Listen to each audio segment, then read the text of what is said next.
So last week, the RNC, the Republican National Committee, passed a resolution within their party saying that they will unequivocally and unwaveringly give their 100% support to Donald Trump in the 2020 presidential election. Now that may seem like, okay, yeah, of course, he's the president, they're going to support him. But when you consider the fact that we have heard murmurs for quite some time now of possible Republican challengers popping up in the primary, this does become a very odd move for the Republican Party's, structure itself to go ahead and pass a resolution saying we're all for Donald Trump. We're not changing course. He's our guy. We love him. All praise to the Donald. After this vote happened last Friday, Donald Trump tweeted his thanks to them, saying, you guys are a bunch of great guys. Thank you for supporting me, even though you really don't have a choice on what you want to do at this point.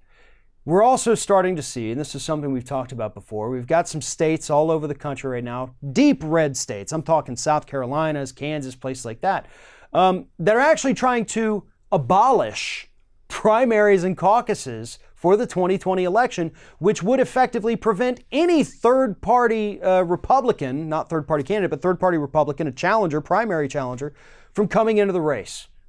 Because nobody in that state could even vote on you if they've already abolished the primary in their state. There's a reason the Republicans are doing this, and it's not because they love Donald Trump. It's because they fear Donald Trump. They do not want to not throw all of their weight behind him and then have him launch into one of his Twitter tirades against the Republican Party itself. Why?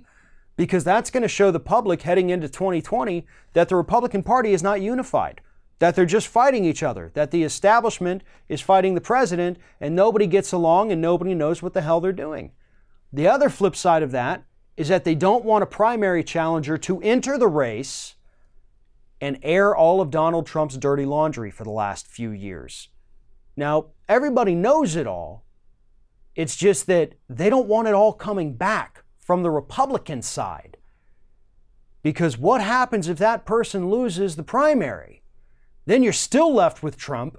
He's damaged again from all the nonsense of the last 3.5 years, and that's not going to bode well for him in a general election.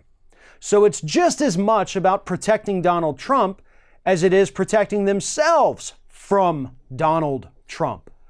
But here's the reality, Republicans, if you're watching this. They're trying to take away your choice. They're trying to tell you, Republican voters, that you're not even going to have an option heading into 2020. Trump is your guy. And if you don't like it, then I guess you're not a real Republican.